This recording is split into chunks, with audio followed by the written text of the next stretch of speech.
non-residents who access the SNS. We don't know how many are tourists, how many came for the Web Summit, how many came for the World Youth Days, how many are immigrants who already pay taxes in Portugal, but whom the state has not guaranteed regularization, and how many are effectively situations of abuse. Nothing is known. Only one thing is known: the 43,000 non-residents who were not covered by any insurance or convention and who accessed the emergency rooms in 2023.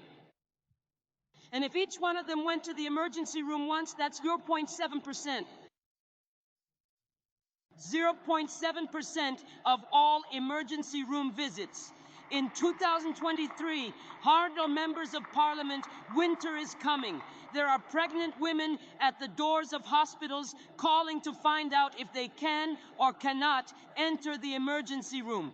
They want to convince the country that the problem with the SNS is a perception, that the problem with the SNS is the excess of foreigners. All the facts say that there are fewer professionals.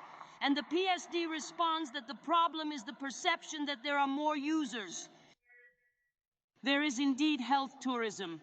We are visited by people with a lot of money who prefer to pay a tenth here in our SNS than what they would pay in countries that have the liberal models that the right defends. About health, Hon, members of parliament, honorable members of parliament who defended the gold visas, who defend the regime of non-habitual residents.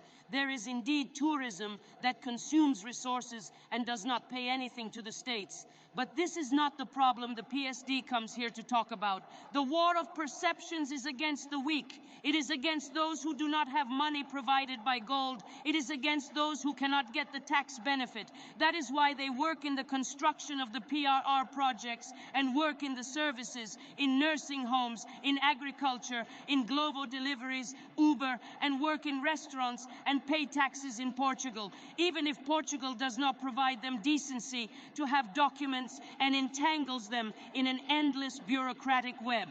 The PSD does not legislate to solve a problem of the SNS. The PSD made a project to fuel its war of perceptions with the racist far right and is plotting to remove access from the path of children, women, and men who live, work, and contribute in Portugal to basic health care. Caption: Adriana Zanotto.